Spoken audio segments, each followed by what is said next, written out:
C-Flips, He-Flips. I'm Curtis R. Monday. Give us a call at 312-374-8130. That's 312-374-8130. EJ, where can people find you? You can call me at 773-340-9101. You can also reach out via email at ej@buildingherlegacy.com. You can also check out that website, buildingherlegacy.com, if you're interested in more information about needing a coach or mentor or even a realtor for your real estate needs. Absolutely. For real estate strategy coaching, go to my website, www.curtisrmonday.com, or call me at 708-505-7072. That's 708-505-7072. If you want coaching, you got a property you're trying to sell, or you want to get together and talk strategy, 708-505-7072. Also, to get your insurance and financial house in order, call the Curtis R. Monday Insurance Agency at 708-647-1005. Get that house in order. We got the coronavirus and stuff going around. It's crazy, man. I know, that's kind of scary. Man, it's real scary, man. It impacted. Oh, we'll come back to that. Yeah. 3 primary goals of C-Flips, He-Flips. 1, to create an inspirational blueprint for those interested in real estate. 2, to create generational wealth within our communities. And 3, to be a resource of education, to provide resources and educational nourishment to our listener audience. EJ, I'm happy to be back. Welcome back. There you go. And I was going to say, with this whole coronavirus, it really impacted my travel. Were you on the plane with a mask? I wasn't on the plane with the mask. I never really use hand sanitizers, and despite our off-air conversations, I don't use wipes like that. Oh, my God. You know what I'm saying? Besides what you and Big Cousin and Sonia Levon and, you know what I'm saying? I don't use wipes like that except for Chance. But for this trip, I actually did buy wipes and you better have wipe but because I'm not used to it, right? Or using it, my whole technique is off. I'll be forgetting the wipes. I'll be touching I'm just forget it. I got it, man. Hell, I'll be forgetting. Yeah. But the hand sanitizer, I was very cognizant on using the hand sanitizers, and I got to say that with everything in the media, I was just a lot more aware about the fact that I'm in an airport, I'm in Vegas and things of that nature. So it's had a hell of an impact on the financial markets. I think the Dow dropped over 1,000 points in 2 days. So interest rates are low because of the coronavirus. Yeah, I mean, the Fed has to do things to kind of keep the economy moving, right. and so panic won't ensue. And so, you're going to see it. But when you start talking about it hitting areas like Asia, and they're responsible for a lot of products and services that we utilize, it'd be interesting to see, exactly. I mean, it's just a real scary proposition. I was going to go to my birthday's coming up. I was, telling JB I want to go to Italy. I'm going to Italy. And then I turn on the TV in Vegas, and they're talking about Italy, is rising up in cases. So it's just like, I don't really want to go anywhere right now, So I don't know. It's, but we got your buddy in office, and he done fired everybody. Right. And we only had rolling. Right. Me, you, and Big Cousin might get hired to help with the CDC.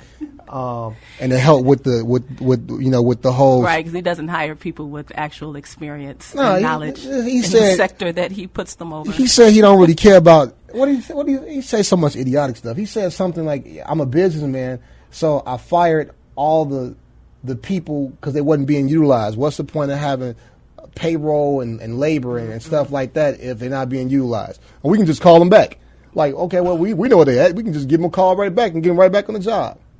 Right. Exactly. Right. Anyway, so how was your weekend? My week was, I feel like I say the same thing every week. It was busy. Like Groundhog Day, right? One big continuous. It was a really busy week. Had a new listing, had a listing appointment on yesterday from one of our listeners from the show. That was really cool, starting to meet people that are listening to us and need. So did that yesterday. Actually had to delay a closing because this particular deal is driving us a little bit insane. It happens. Yeah, we're finding out it has extensive termite damage. So now we were trying to go back and get the sellers to reduce the price by $25,000. I was a little ambitious.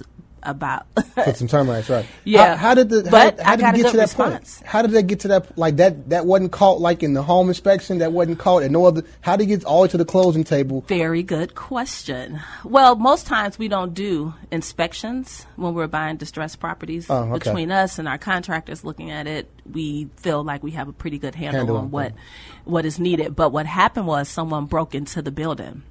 And because they broke into the building, the way they came in through the back, and they tore out wires and pipes and things like that, they went into the ceiling.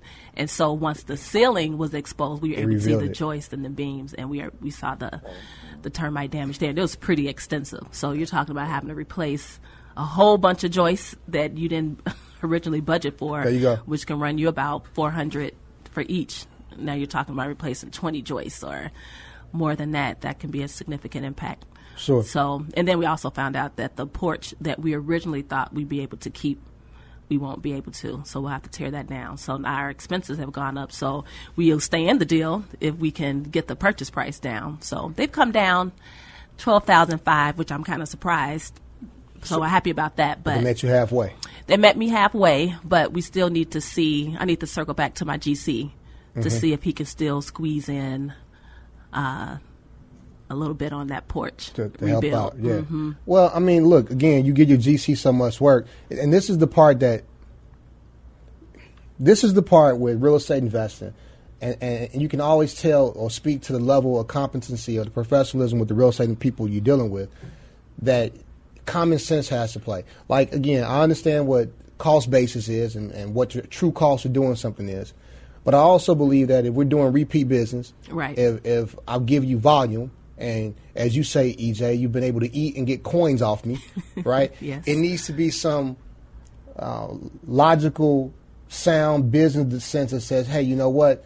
Make me good on this. And you don't really find like it's almost inferior. We'll get into the talking about the realtors with this 10 lessons from flipping and stuff. We'll talk about it a little bit, but it almost like incites me. Like, look, you're so short-sighted on this thing that you can't see the big picture. So yeah, your realtor, I mean your contractor, I know you do a lot of volume with them. Yeah, he should be able to make this whole so you guys don't take an L, because he'll get it back. Yeah. That and well, we're actually using, in this particular project, we're using a new GC, new to doing the scale of work that we do. Is somebody that I've known for a while, and I'm going to give him a chance on this. But even if this was one of our previous guys, the problem with that, getting them to eat some of the budget, is they don't always have the same people doing the same thing for them. They're laborers. Yeah, they're laborers. They're subs. So who's going to take that hit? Sure. So I'm asking them to take the hit, or because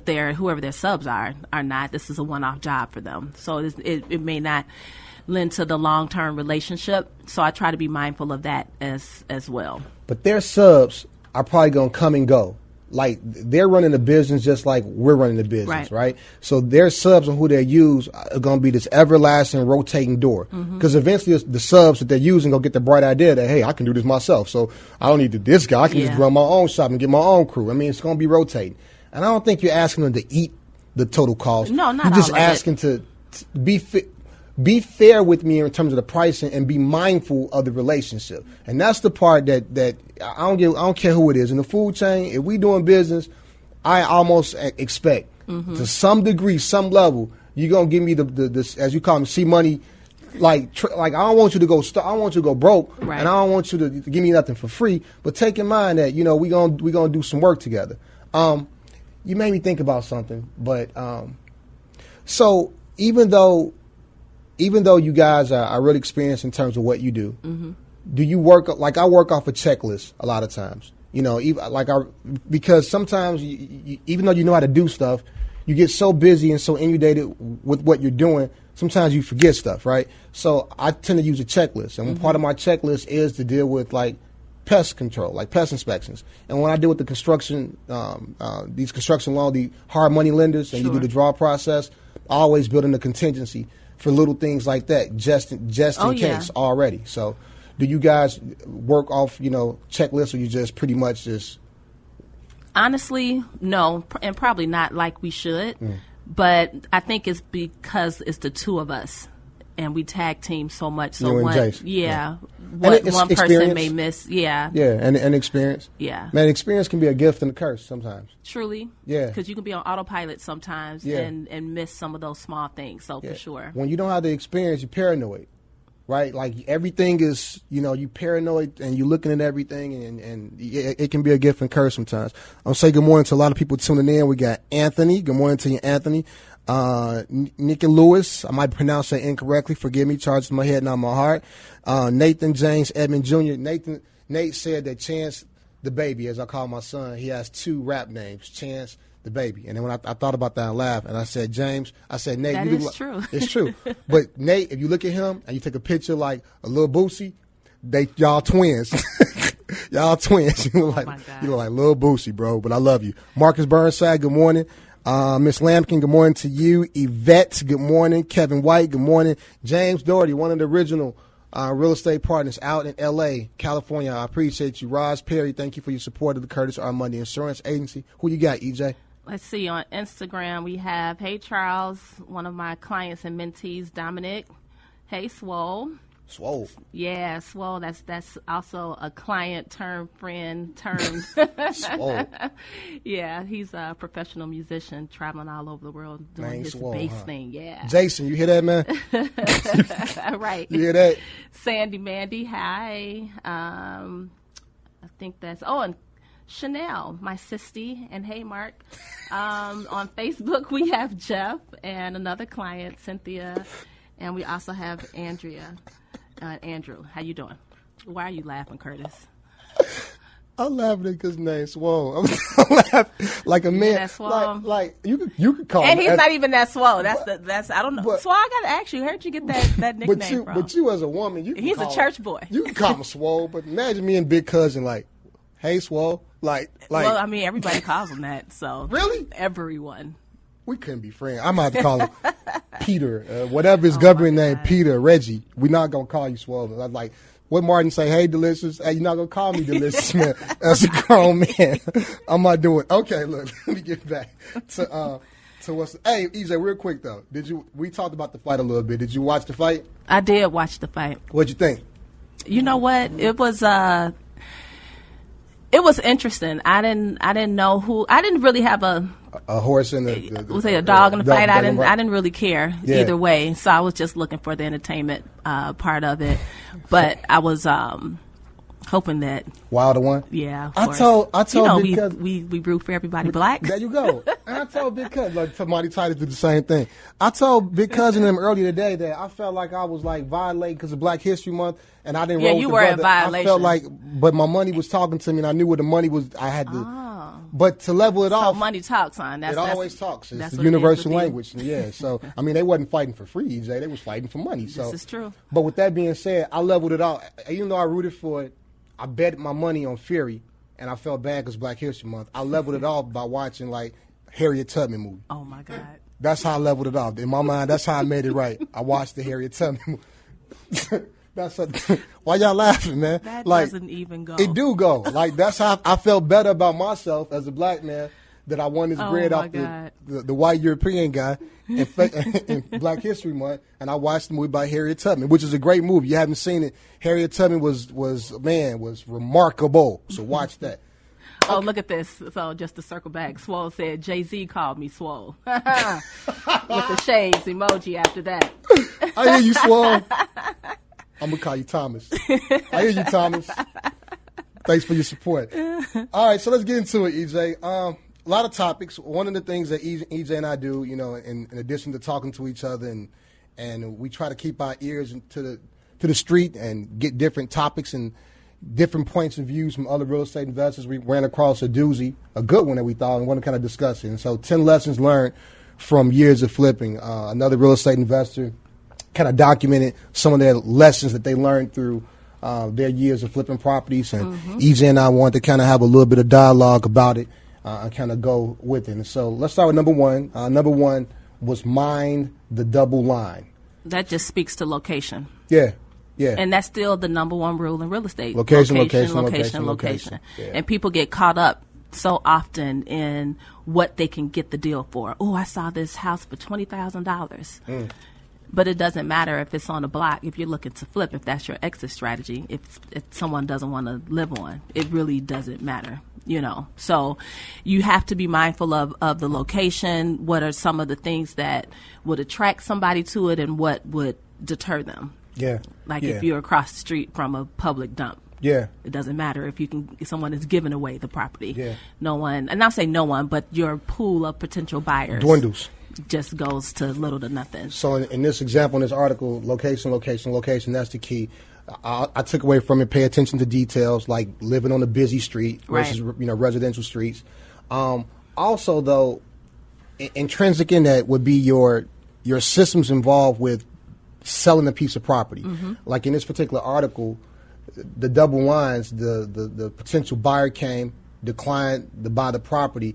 The feedback that the realtor gave who was showing the property was that the buyers said double line, that double line. Mm-hmm.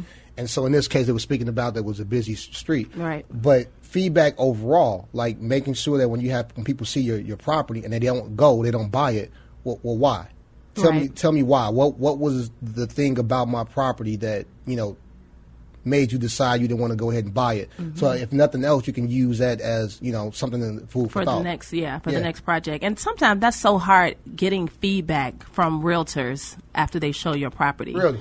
Oh my goodness. I mean, there's a way that the MLS can automatically generate an email to them asking for feedback. I would say you probably get about 5 to 10% that will just do it on their own. So you usually have to call them or send a text and ask them for feedback, and it's a 50-50 chance whether or not they'll even give you a response. That's why I like to do my own showings, so I can kind of gauge from the body language and me engaging with the potential buyer and their realtor, so I can have a more accurate idea of how the showing goes. I would think that the realtor representing the potential buyer should be forthcoming with feedback, because they don't care. That could be a negotiation piece. If I come and I say, well, EJ, you know what, my buyer, my potential buyer didn't like the appliances in the kitchen, mm-hmm. right?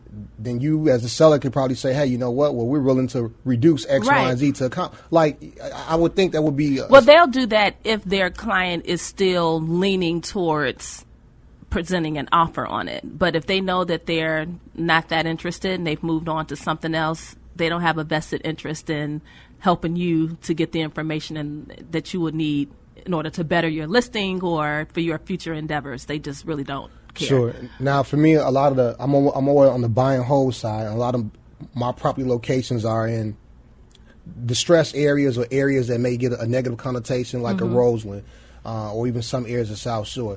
One property I have in South Shore, people always will say, well, I don't want to come over there because it's too bad off there. It's right off 79th Street. You were talking about the 9 the other day. Mm-hmm. It's off 79th Street, right? Right. And I would have to tell them, do my spiel, like in the sense that I know the area itself has some negative vibes, but we've never had any incident happen at my property. Right. It's more of a situation that if you're not involved in the neighborhood and you're just doing your day-to-day, we've had no issues. And then once they actually see the property, mm-hmm. like, oh, my God, this is spaces, they actually love it. So, yeah, but location on both the selling the end and also on buy and hold can be a big one. Yeah. Here's another one. The profit is in the follow-up. Meaning that you have to have your systems in place to do the necessary follow. I don't care what business it is. I mean, it could be, I know with insurance, you got to follow up. Real estate, with selling a property, you have to follow up, et cetera. But talk to us a little bit about how to follow up and why that's important when you're trying to flip a property, EJ. Do you mean specifically after we've sold it or after we've shown it, or which follow-up? Follow-up, probably in this context, would be a situation when you're you have a piece of property that you're interested in and you make an offer on it. Mm-hmm. And a lot of times you make an offer on it and you get the feedback from your realtor that says, oh, well, they didn't accept the offer, and then it's on to the next. But a lot of times if the seller has accepted an offer from somebody else, sometimes those deals fall through. Oh, sure. Right? And if you don't have a system in place to follow back up, to right. redirect to see what's what, you may potentially lose out on the property we're interested in. Right. No, I always do that because, of course, we submit more offers than you actually get contracts returned for. Sure. And if it's a property that I really, really, really want, I will follow up with the agent and says, please keep us in the backup. Sure. Do as a real estate agent, do you guys still accept backup offers? Sure. Like a lot of times when, you know, like, and I've ran across some realtors where I may be interested in the property and they get the feedback, hey, you know what, they accepted somebody else's offer. And I say, well, okay, can we submit a backup offer? Mm-hmm. And they'll say, well, they're not really accepting backup offers at this time. We always do. Okay. Because for that very reason, deals fall apart for any number of reasons. Yeah. And I don't always want to release it back to the market if there's a strong backup. So here's what I actually use, you guys. I use a system called RealFlow. I've been toying with it over the last couple of months, and I'm getting better at it, and I haven't committed wholeheartedly. But RealFlow is a good system that helps you with your follow-up. It does a lot of things from marketing. I can What send is out, it, an app? No, it's an actual system that you can pay $100 a month for to use. Wow, okay. And in this database system, you can use it to do a lot of things. So you can do direct mail. You can pick a zip code and get addresses and do direct mail pieces. I can use it as a database or a reservoir to house other real estate investors. So, like, you know how, like let's say if I was a wholesaler, I may have a piece of property under contract, but my ability to make some money has to be how good I am at connecting or making my property marketable to other potential investors. Well, if I don't have a database of people, then I'm kind of out there with a sign on the corner on 79th Street, like buy this property. So with this system, you can actually put those people in there and shoot out mailers. Like, hey, you know what? I got this. You know, I got this property. So, but I think that follow-up activity as a real estate investor has to be driven by the investor and not so much predicated on put on the shoulders of the actual real estate agent. This is a good one. No pre-looks. Now allowing future buyers to see projects before it's ready. What you think about that? You know what? I think I'm a little conflicted on that. In the article, they talked about, so this is like when you're renovating a home and someone notices it, maybe knock on the door, or it's a neighbor say, hey, I see you fixing up the place. Can we check it out? So part of you says yes, because the idea of having a buyer before you even complete, and you don't even have to list it on the market, and maybe they can start their, the financing part depending on how close you are to being done. But the article stated how they have never been able to convert someone who saw it early into then later buying the place. Right. And I think, and I can see why that happens, because everyone doesn't have vision. Right, like me. Yeah, that's true. That's why I hang out with you. Right. I don't have the vision for this, right. It depends on how early in the process. It could be a situation where the drywall is not even quite up yet. Yeah. So they can't envision the room space and the layout and things like that. Sure. Or if you get them in there too early before you started selecting tile and backsplash and countertops, they may want some input in that. Sure. And where that can get tricky is cost. Now, well, not even necessarily, well, the cost sure is a factor, but I would imagine as an investor or developer, you would give them some type of guidelines, you would hold the line a little bit on the cost. Right. But the other part is now, what if they have some really specific taste or something that a custom piece or a countertop that you're not very fond of, but that's what they want? Well, what happens if they don't actually close on the property? And you're stuck with it, yeah. And now you customize a home to someone's specific taste and likes, and it's not generally likable. Yeah.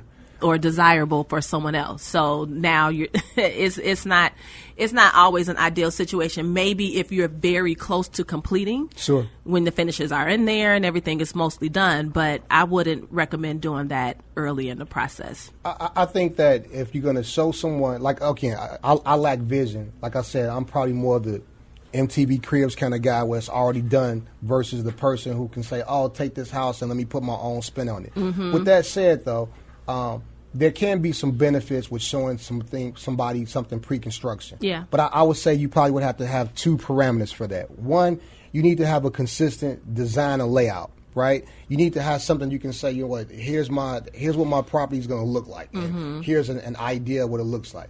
And then two, I think you got to have some cachet behind your name, a little reputation to say that, you know what, this is EJ's creations, and all EJ's creations are boom. And to your point earlier, I wouldn't let the potential buyer have any input about final things unless they had contractually some skin in the game. Right. Right. So they just couldn't say, oh, I like it and maybe I want this. It'll have to be something contractual just to be able to hedge my bets and protect my investment if, in fact, they decide to kind of move out. move on. We're talking to Curtis R. Monday and E.J. Williams, 312-374-8130. We're discussing 10 tips that if you're thinking about flipping a property and getting to that space, here are 10 tips that one real estate investor with 5 years in experience and 5 years in the business had did, and E.J. and I are kind of going through it and critiquing it. 4, this is a good one, E.J., neighborhood engagement. Mm-hmm. That's huge. Yeah. Talk to me about it. One of the first things that we do when we acquire a property that we know we're about to renovate is knock on doors. We're introducing ourselves to the neighbors because you find that you're not there. You're not living there. So at night, things are happening on the block, or if there's a potential break-in or anything like that, you have neighbors that are now your new friends who will call you if something is going on. We've had that happen a couple of times over the years. Yeah. We've seen it when you don't do that. We had some mentees that they are actually in the middle of flipping the house over in Avalon Park, and they just started demo. The first day of demo, the neighbors called the city on them. Yeah. And you don't even need a permit for demo. Yeah. Yeah. Having shut them down. And shut them down. And he said, well, I just needed to know. So we went over there, introduced ourselves, and it's kind of like, well, what happened? Why was there something happening? You felt like you need to call the city? And he basically said, this is my block, indirectly. So I need to know what's going on my block and in my area. Somebody take their shoe and hit them in the side? You kind of want to. This is my block. I just need to know what's happening on my street. Really? Well, why not just ask somebody, like, hey, guys, what's happening here? He just went on and called the city. So it's very important to introduce yourselves just from a security standpoint, from a friendly neighbor standpoint, and you let them know what's happening, what you're planning to do, and how it potentially could impact them as well. Neighborhood engagement, you said it perfectly, is critically important. It can kill a project. They can call the city on you. If you don't have all your ducks in a row in terms of permits, that can kill you. 2, watching the property, being an extra pair of eyes because you have to go home at night, and so making sure that no one invades your property. Mm-hmm. But even in buying whole, like I having neighbor engagement is critical. Like I have my neighbors' phone numbers and they have my phone numbers, so when I have a property that I'm renting out, they can let me know when there's activity or things kind of going on that when I come by and do my inspections on a monthly basis that the tenants aren't going to tell me about. The other thing that the reason I think neighborhood engagement is so critical is that it can give you potential leads. Mm-hmm. So I do something I call the funky four corners. It's what I learned with the bros when I first started to learn how to hop. And so take my property, and I'll take the 2 directly across the street and the 1 on each side. Mm-hmm. And when I go and we start to do work, as you say, introduce myself for all the reasons you said. But I'm also saying, hey, you know what? If you know someone who may be interested in selling their piece of property, let me know, et cetera. I give a referral fee and come talk to me. And you'll be surprised that, it may be somebody, in one case, it was someone on the project we were working on, and we knocked on the door to introduce ourselves, and the lady was like, hey, you know what? You guys are taking that property. My friend used to live there, and I'm glad you guys are doing it. And you know what? Now that my friend is not here anymore, I want to go and move and relocate. Mm-hmm. And she was open and amicable to being able to sell our property. And so, great thing. Let's take a quick break at the halfway mark. We're going to come back with the great E.J. Williams. We're going to talk more about these 10 tips on real estate tips for flipping a piece of property, tips or strategies that a real estate investor has learned, and E.J. and I are putting it through the ringer to really see what we think about it. You're listening to C Flips with Curtis R. Monday. And I'm E.J. Williams. Be right back. On the gas, supernova for a night, like dreaming at my dad, and he told Welcome back to C Flips. I'm Curtis R. Monday. Welcome back. I'm E.J. Williams. Call us at 312-374-8130. E.J., where can people find you? You can call me at 773-340-9101. You can shoot me an email at ej@buildingherlegacy.com if you're looking for a realtor or someone to coach you or mentor you through the investment process, whether flipping or buying and holding. You can schedule a consultation on my website, buildingherlegacy.com. Real estate coaching, or you have a piece of property you're trying to unload, or you are interested in becoming a potential investor on the deal, call me 708-505-7072 to sign up for your real estate strategic coaching sessions. Go out to www.curtisrmonday.com to get your insurance and financial house in order on your existing portfolio. You want to protect your assets, as long as you can save money on your existing property. Get your auto insurance down, get your life insurance in place. Call my office at 708-647-1005. With EJ Williams, we're talking about 10 lessons learned from years of flipping properties. We want to get to number 5, Zillow. Oh, Zillow. My goodness. The use I of don't Zillow. want to get sued by that platform, but please stop calling me and telling me what Zillow done told you your property is worth. Yeah. The Zestimates. Yeah. No, thank you. Here, Zillow has some usage. It does They do. have some things, like for insurance purposes. I'm able to see things like your bill, square footage. I can see photos. I can know when it's renovated. It helps with that. I think the overwhelming thing is you need to be able to have some idea about what the market is saying about the property you're trying to buy. You need to have comps, right? That's the whole the whole notion of it. But you're a realtor, so here's I got a couple of these bones to pick with realtors. Okay. How long does it take to create a CMA? You know what? I'm not about to go down this How road long with does it take? How long does it take to create a CMA, EJ? Why are you asking Because me that? realtors never want to do like you get ready to buy a piece of property and you want to know what the comps are, and it's like pulling teeth. Like that's one part. It's like pulling teeth. Trying to get a realtor to give you like the because you can't make this decision not totally with doing your due diligence without this piece of information, which leads me to this. This is my belief. Okay, EJ may disagree. Well, EJ do everything. EJ is like, the E don't stand for S, to stand for everything. She do everything. I kind of like that. There you go. So I got this belief now that if you're a serious real estate investor, you got to start looking at what you're doing as a business versus just a hobby. And what I mean by that, if you have a business, you're going to have different levels of discipline. If I have a business, I'm going to have somebody in HR. Yep. I got someone in accounting. Yep. I got someone, who may do in finance and things of that nature. If you're going to be serious in investing, a serious real estate investor, you may have to have someone on your team, maybe it's you, to get your real estate license. Not necessarily to sell real estate, but just to have access to the MLS. So you can get real time when you need the comps. You don't have to wait for nobody. You ain't got to wait to get it back. You just boom, boom, boom, boom. I really, really firmly believe that now. You need to have somebody on your team that just can do CMAs. Can do access to the MLS. Okay. Just access. For showings and for CMAs and things like that. Yes. Just to have the access that you can't get or that you can only get if you're a realtor, because you guys are busy. And I'm gonna be fair to realtors. You're busy. Sure. You got a lot of clients. I'm not your only client. You got a lot of clients. No, right? You're my only client. Oh, right. You're my only one, Curtis. Church is tomorrow, EJ. But no, I give realtors credit. They're busy. Got a lot of clients, so you got competing demands and priorities. I get it. So, but for a real estate investor, time is of the essence. Sure. So you need that information. So I'm a big advocate and leaning more towards saying, do things intrinsically. Get a realtor on your team. And when I say not a realtor like a great EJ, you can use her. But I'm talking about if you really want to create a business, you need to have somebody in house. Like EJ won't let me use her contractor. That's her in-house contractor. You need an in-house realtor. But I've given you a couple of decent people. Let's go. Your current contractor, well, your painter. Who? Oh, that's because y'all used to eat cereal together. Her brother. That's because y'all he is a master painter. Yeah, he's a master painter, and we need more people like him in the world. Her brother is probably the most honest, and he could be a serial killer for all I know, for real.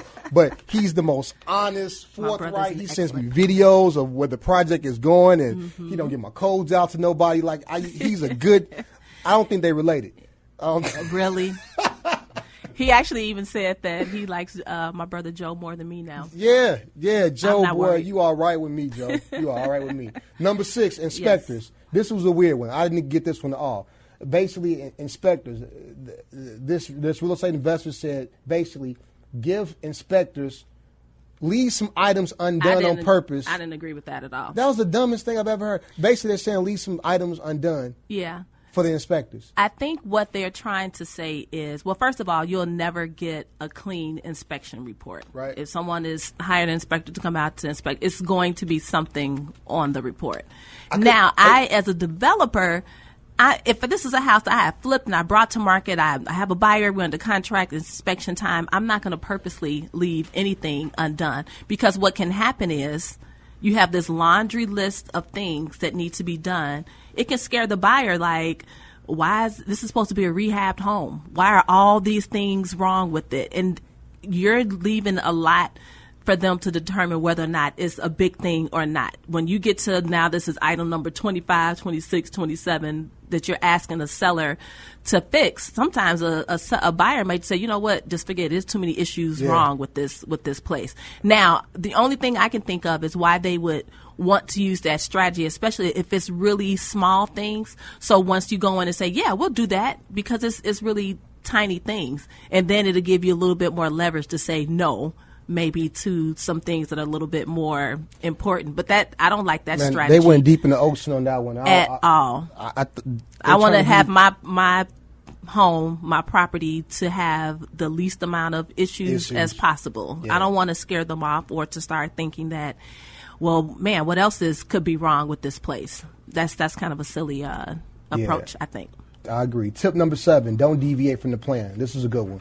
Stick with the plan and try to unavoid unexplained changes. When you start rehabbing property and you work on contractors, you got this nasty word called change orders. Right? They start talking about change orders. That's never good. Mm-mm. That just means that something is changing in the plan. You're going to give us some more money. Right, yeah, and then they want some more bread. Like something that has changed in the process, in the development, and they need some more money. And so if you can avoid changes in your stop deviating from the plan, that's important. And I think to this point in the article, sometimes the thing that you think you want to add doesn't really add value at all to the actual project. Right. Now, I would say I just did this, changing the layout for this big renovation we're doing in Woodlawn, the Greystone over there. I want to, because it has 2 staircases. I'm going to keep the main one, the grand one, the beautiful one in the front, but then the one in the back that's off the kitchen and goes down to the basement. I didn't have this grand idea until we're already in the loan at the beginning of the project. Sure. So we had already submitted for permits, so we already paid for permits, so we have to pay for permits again, because now we're taking out interior steps and relocating the steps down to the basement. Now that requires an architect. So now that requires plans and new permits. So that's not ideal, but I know for this particular last minute change, it's going to greatly impact the end product. The kitchen is going to be much bigger. We're getting ready. That staircase makes the basement, the kitchen, and then an upstairs bedroom larger. Sure. I know I'll see the return on that, but it's not ideal. I got you. It's not ideal. But a lot of times you build in like a contingency. No, that goes past the contingency. Just go past contingency. Okay, well, there you go. There you go. Sometimes with EJ, you got to chalk it up. She get an idea and let her go in creativity and see what the numbers go. Number 8, and this is what you're going to bump heads with your realtor. Mm-hmm. Submit low bids. Right. This is the direct conflict with EJ shaking her head. This is direct conflict with like quintessential real estate investing 101 and a realtor. And it makes sense. Realtors get paid on commission.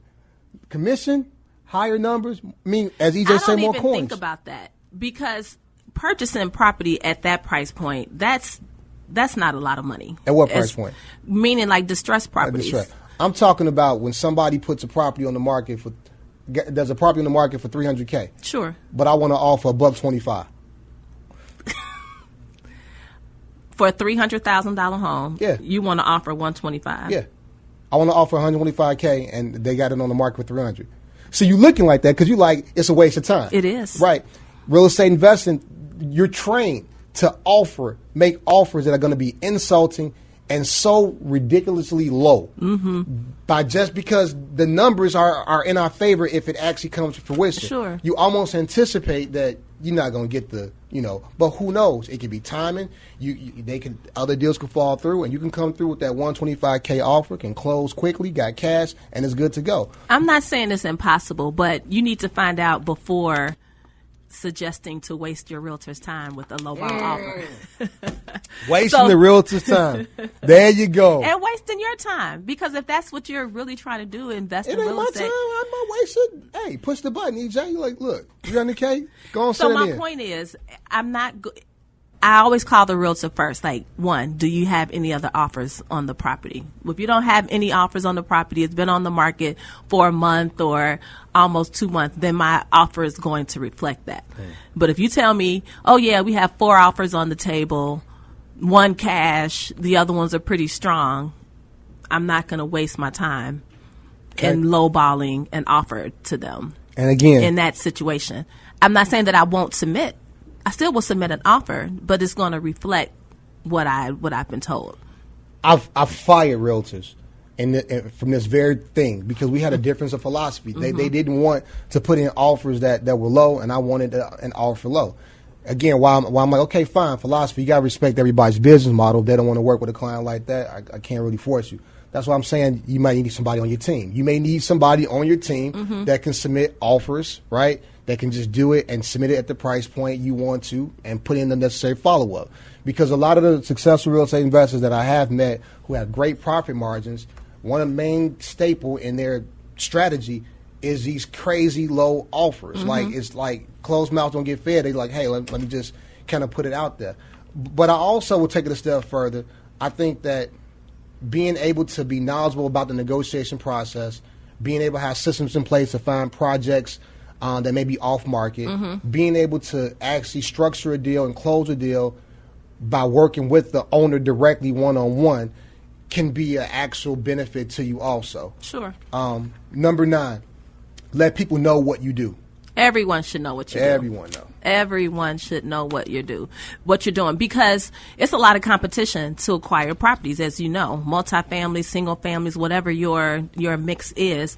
But it's helpful that I'm now at the place where people are calling, hey, Sure. My grandmother passed away and the family's looking to sell the property. You guys want to come look at it? Just those type of phone calls, because they know we're in this space. Yeah. So you need to have leads from every possible direction and place that you can get them from. So if this is something you want to do and truly scale up, everyone needs to know that you flip. Everyone needs to know that you're interested in buying and holding. Absolutely. That should be a part of your regular conversation. Networking, big deal. Social media with marketing, big deal, etc. The great Mark Lemon told me, again, make yourself a niche individual to let people know exactly what it is you do. Number 10, and finally, understand how the seasons can impact market behavior. Yeah, I mean, that's really simple. Like EJ, and if I got this wrong, tell me. Best times to sell a piece of property, spring and summer, or the warmer months? Well, I have mixed experiences and thoughts about that, because I think it's always a good time to sell if you market your product right, if you market your home right, because people think, oh, I don't want to sell in the wintertime because it's not a lot of buyers. Well, they are still buyers in the wintertime. It may not be as many, but the problem is it's less buyers and then it's less inventory. And so buyers who are looking in the winter months don't have as much to choose from. So they're more likely to not lowball you because there's more competition. Everybody's putting their house on the market in the spring and the summer. So it's a ton of things for people to choose from. Yeah. So you just have to kind of figure out what works best for you. But I tell people you don't have to wait, because there are people looking year round. I would say, from a buy and hold perspective, the absolute worst time ever to rent your piece of property out is in the winter months. Yeah. Now, for that, I agree with that, because people don't want to move in November, December, January, February if they can help it. What you got in Chicago is professional movers, professional renters, right? So what happens is they're going to rent your piece of property out and pay that first month in December. And then you ain't getting no more bread from them after that. Because they can't be evicted. They can't be evicted because of the weather, right? And then once you go through the whole court system, you're probably talking about, if you don't make any mistakes throughout the process, you're probably talking about an extra, from the time they award you the judgment in your favor to the time the sheriff can get out there, about another 90 days, and that's best case scenario. So it's possible you rent a piece of property out to somebody in Chicago in the wintertime, you may not be able to get another dime from them, and they may not get out into June, July. Oh, my goodness. And then you're going to be pissed. I haven't had to deal with that. Thank God. Don't ever have to deal with this. This is why I have any hair on my head. Stuff like that. Tenants to stress Man, you out. it's crazy. It's business. Look, someone on my Instagram said I make crazy low offers for seriously distressed properties. Yeah. Yeah. See, I'm not opposed, so I need to maybe circle back to that. I am not opposed to lowballing offers because I do that, but in the right you're an investor. In the right situation. And I do it for my clients too. Investor. Well, God, you need to preach the gospel to these other realtors on what to do, man. Telling me I'm not going to put the offer in. Look, time flies, EJ. We got 2 minutes. Yeah. Where can people find you? You can call me, 773-340-9101. Again, I would love to see more people owning investment properties this year. So if you have some ideas about that, you need to get a game plan together, you need to build your team, I can help you do that. So again, call me 773-340-9101. If you're looking for a consultation, you can go on my website, buildingherlegacy.com, and book a consultation there. And if you're looking for a realtor, looking to buy, sell, and invest, give me a call. Absolutely. For one-on-one real estate strategic coaching, you got a piece of property you're trying to unload or you're interested in becoming an investor on a deal, call me at 708-505-7072. That's 708-505-7072. Go out to www.curtisrmonday.com to schedule your one-on-one session ASAP. Or you want to get your financial house in order, call my office, the Curtis R. Monday Insurance Agency, at 708-647-1005. That's 708-647-1005. Let's make sure we got your insurance structure properly, everything in place. We got to get out of here. EJ, you have a great weekend. You too. All right. Chance Jordan, Daddy loves you. I'll see you soon, little buddy. Bye-bye. Bye.